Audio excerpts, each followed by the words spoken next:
Let's say you have a panic attack. You've had a panic attack or come close to it. I've had one. It was terrible. When you have this flushing type of syndrome, it can happen in the face. It can happen in the cheeks. It can happen in the upper neck or the lower neck or the upper chest or all of it. How do you develop something so that you can dampen that response so that it doesn't affect you in public? If you can't physically control the blushing, if you can't physically control the sweating of the palm, what can you control? Well, and everybody has this experience, by the way, not just you or me.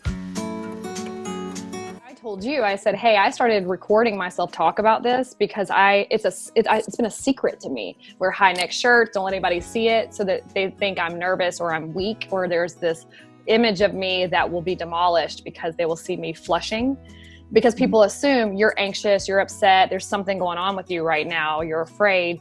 And when I started talking openly about it just on YouTube to nobody, people started finding it. And there have been people from all across the world. And you were one of the first people that I walked into your office and I was like, what is this? And I noticed that with my relationship with you, a lot of times I'll come in and say, you'll say, where's the pain? I'll say, on my bad side. And you go, there is no bad side. And you try to help me think differently. So I wanted to ask, when I do that, I'm dying or I'm doomed or this is happening, is that part of your approach to get me to think differently about what's happening? Let's say you have a panic attack. You've had a panic attack or come close to it. I've had one. It was terrible. When you get in that moment where either you have to perform really intensively, like maybe you're on the sport field or the battlefield or something, there's this story of the way that people experience that as my vision narrows and time slows down and I only see one thing and I'm hyperopic on the ability to see this thing that I have to do to survive. It's like your brain makes that happen. It does that by impending doom or threat or chance of victory or,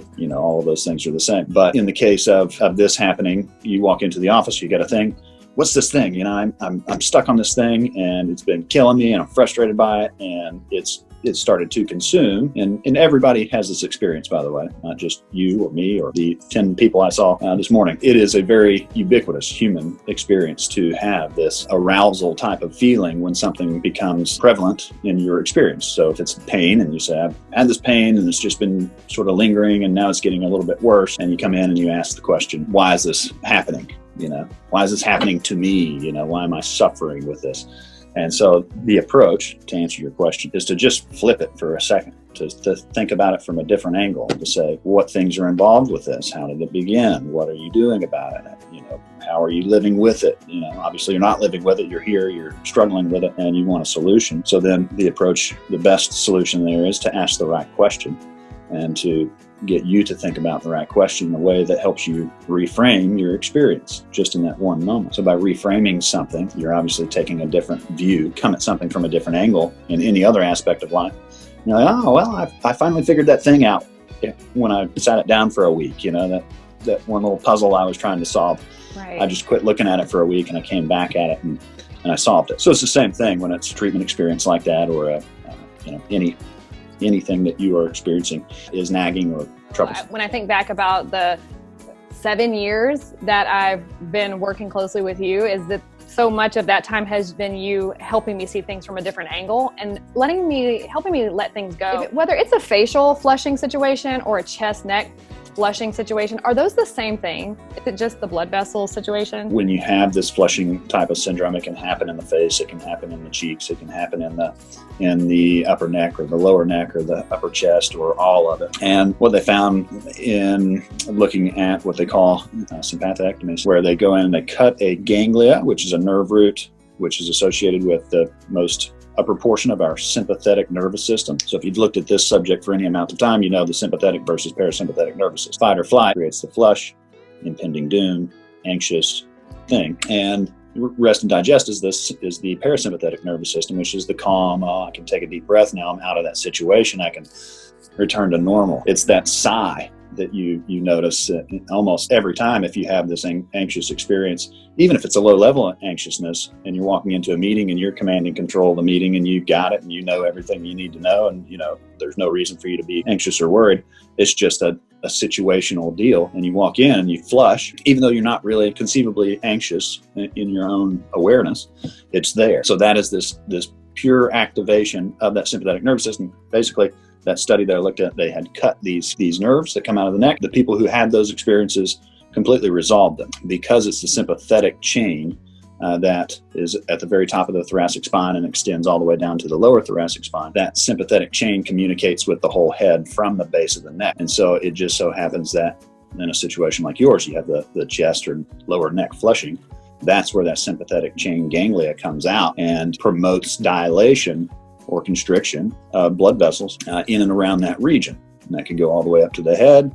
That could only be one branch where people flush only in the cheeks. That could be only one side. It flushes at the bottom of the chin. That comes from that sympathetic system. And so the research says that if you cut that nerve, then it doesn't happen anymore. Yeah. But that's ridiculous because you need that nerve for lots of other things. So don't do that. If you don't have to cut nerves, then it's not a good thing to do necessarily, unless it's just completely debilitating. And there's certainly times and places where it's necessary. But in a world like ours, you feel judged by this thing, but trust me, those people that you might feel are judging you are certainly thinking about their own selves and their judgment of themselves. So I can have a conversation with my boss and I'll be completely flushed, even if it's a great conversation and a trusted conversation. It's just something in me knows, and with my history, that he could fire me at any moment if he wants to. And I have to perform for his approval to continue to stay in that place of approval. And then we throw in there too, erythrophobia, which is the fear of blushing. So kind of going back to what you were saying earlier about helping me change my focus and my perspective on things, is that then it kicks into, I don't want to blush or flush, so now I'm going to, because whether I'm thinking about it outright or not, I'm thinking about it. That's the mind bender that we always get into, is that we can perseverate something in our own mind because it has always helped us with survival, to be constantly focused on something until it resolves. So that's completely normal. But if something is happening automatically like that, it can be a different scenario. So I always like to take things and say, this is a particular scenario that you're familiar with, that you've experienced. But let me tell you a story of another patient, right? Similar scenario, except for instead of getting anxious and flushing, they get anxious and they get super dizzy, right? And they're lightheaded and they feel like they're going to pass out. I can't look up without feeling like I'm going to pass out. So I get anxious about anything that's over my head because I have to look up at it. And anytime I perceive anything over my head, which is inside a building or whatever, I get anxious and dizzy without even actually doing the thing that makes me dizzy. I get anxious about having to do the thing, and that creates my symptoms.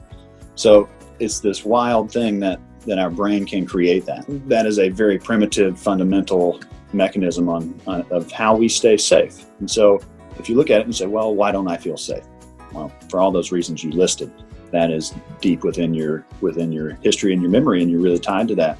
And that's okay too. So how would one conceptually put together a plan to come to grow out of that, or to not even grow? There's nothing wrong with it. How do you develop something so that you can dampen that response so that it doesn't affect you in public? Recently, we've been doing a lot with looking at folks with anxiety, because there's a lot of them right now with COVID, and it's creating all kinds of stuff. We have been diving into some of the psychological components of treatment a little bit more so than I had in the past. And so breathing and vision seem to be at the top of the literature at the moment. Interesting neurobiologist at Stanford is Andrew Huberman. You can look up this particular article that I was reading and applying to your scenario so we could talk about it. And this article is called Vision and Breathing May Be the Secrets to Surviving 2020, put it in the current context. But he talks about how breathing can change your heart rate. We know that, but how do you apply that in a situation where you're anxious? Okay, well, it always helps to take a deep breath and exhale for longer than you inhale, because you can physically, consciously slow down your heart rate, which is normally an automatic thing. So if you get blushed and you're flushing, then you probably also have an accompanying heart rate that's beating a little bit faster. You have a little bit of sweatiness on the palms that's more than usual. Several other sympathetic things that come along with that symptom. If you can't physically control the blushing, if you can't physically control the sweating of the palm,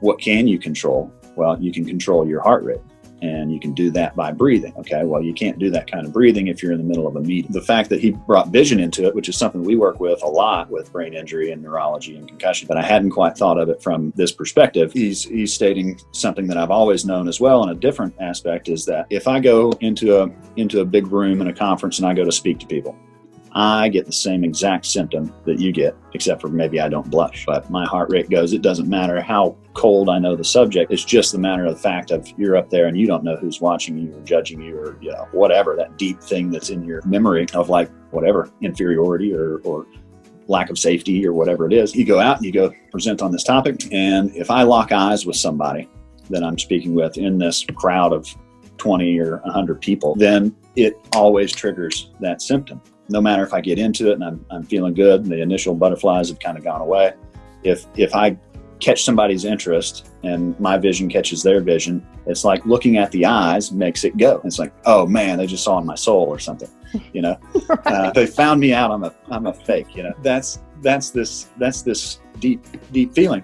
And so his suggestion is that, let's say that you are having a panic attack or you feel extra nauseous and you're going to throw up on the boat. What do? You look at the horizon and you change your gaze, you change your perspective. You just look at it from a different angle. And so the technique in the lecture world is to look at the tops of people's heads, right? That's just a sea of people and not things that are judging you or going to prove you wrong or whatever. But to be able to look out and not make contact necessarily, you just sort of scan the crowd, and that helps to eventually calm the sympathetic nervous system that is just inherently activated at that point. But his point is that you look out at the horizon, you change your perspective, and just by looking out in the distance and not looking at any one thing in particular and just kind of scanning and knowing your total environment that's immediately next to you, near your feet, but you're also looking at the distance at the same time, and you just take in this big wide picture, then your eyes have to dilate. So it's like a sympathetic discharge to be able to change your perspective and look out in the distance. Your pupils dilate and it takes up some of that noradrenaline that you have stored in your brainstem, which is this activating system that goes to your sympathetic chain in your neck that makes it go. So it's like, how do we find releases in a different way that doesn't require me to try to always hide it, you know? Like you have another avenue of like a pressure valve relief. So for me speaking, I look at the tops of people's heads. It changes it for me. I'm fine. But in an environment that you're speaking about, you're on a one-on-one conversation, you got to like make eye contact and all of that, you know, how do you change your focus? Well, maybe you don't focus on the eyes. Maybe you just sort of focus on the face in general, and you just let your eyes change perspective to take in the whole of the room while you're still making your point. So just thinking about things from something that you can control. One is breathing, and two is your gaze fixation. Anxiety's kept us alive, so it's like a really good thing to have.